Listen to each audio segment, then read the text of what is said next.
I'm not really sure why I'm making this video.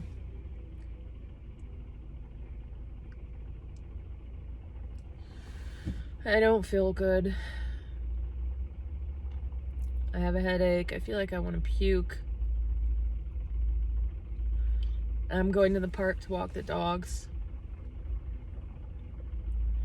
Kind of just want to go to bed, but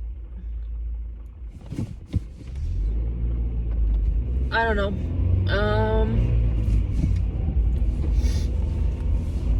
My friend died.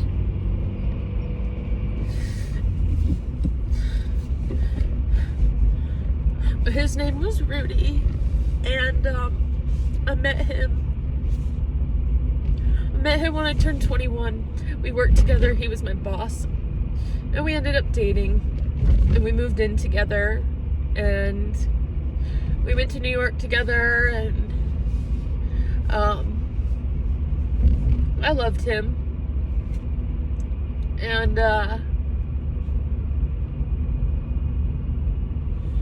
we stopped talking for a while, but we reconnected when the pandemic happened, and we had a lot of conversations during the pandemic. He was the only person, he's the only person that I felt like I could talk to about where I was and my struggles with addiction, and he would always just say, you know, you're doing okay. You're doing okay. And he was always just so encouraging. And the last time I talked to him was on Christmas. And he was an alcoholic. And he had tried to get sober again. And he told me that he had had a seizure a few days prior, but he couldn't really remember. His sense of time was off, and he was pretty sick. And I tried to encourage him to go to the hospital, but he didn't want to, so I didn't push it. And I got a text message from him on Sunday night saying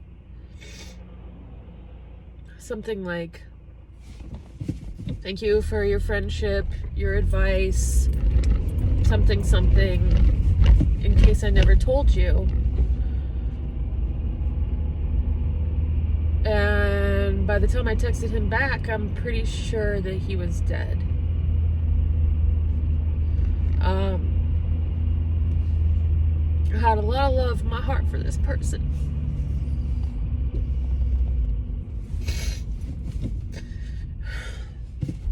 And I found out today that he went out for a walk, and they found him.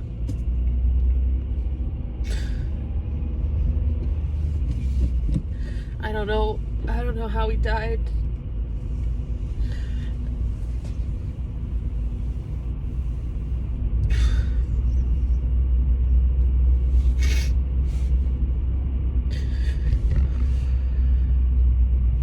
I just wish that I could call him. I kept trying to call him today and yesterday and the day before. And my gut last night at like 10 p.m. told me to go to his house. But he lives like 2 hours away. And I just had this feeling, my intuition was like, you need to go there now. Like, go. I don't know why. Of course I didn't do it.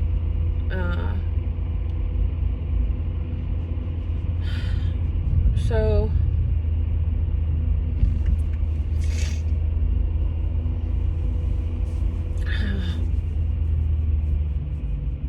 I wanted to use heroin so bad when I found out. But I didn't. I went and got a kratom tincture instead. And I don't care. I don't care. I'll deal with that tomorrow, you know. Just, since the pandemic has started, so I've had pull over. I've had 6 long-term relationships throughout my life. Maybe, I don't know. Maybe, yeah, about 6. And 3 people have died this year.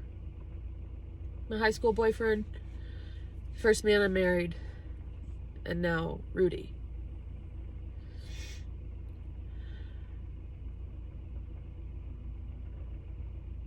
Eric called me tonight, and he was like, I'm sorry, whatever, he was at work. I was like, thanks, and he was like, yeah, you sure have had your fair share of loss this year. And the fear inside me wanted to say, well, you're next. I don't know where that came from.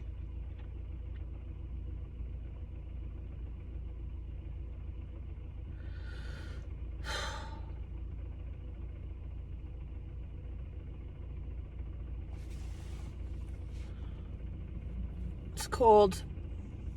I miss my dead friend.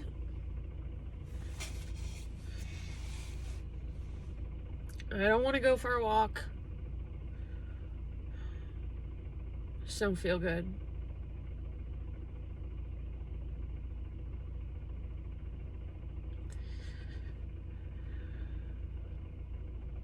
This is a big one. Big grief.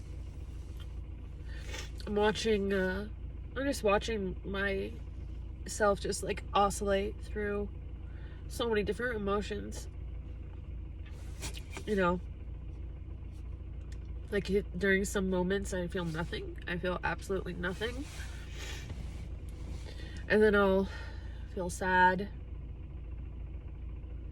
But I don't want to cry because my head hurts so bad. It just makes it hurt more. I feel sick.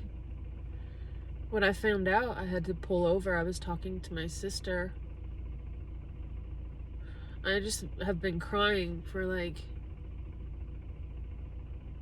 5 hours.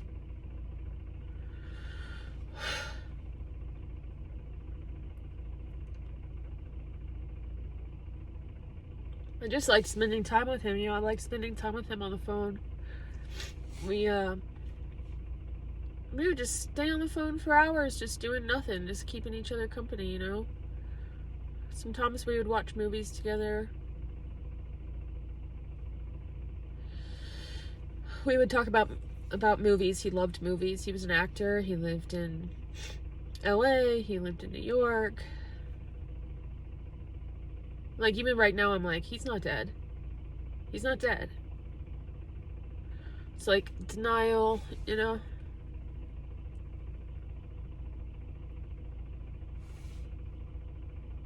It's crazy. It's just crazy. I talked to him a lot about death. He wasn't scared to die. He told me that life is about moments. It's about the moments you have. Moments that you make.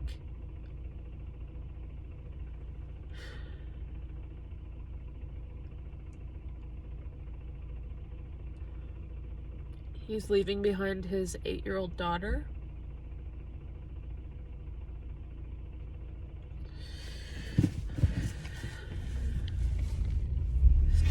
I don't know, guys. It's weird. It's a fucking trip, man. Grief is a trip. I don't get it. It's weird. Yeah. I don't have anything else to say. I feel like it's hard for me to talk. I feel like I'd like to go into a little period of selective mutism. Just feeling too much. It's too overwhelming. Yeah. So I'm gonna try to walk.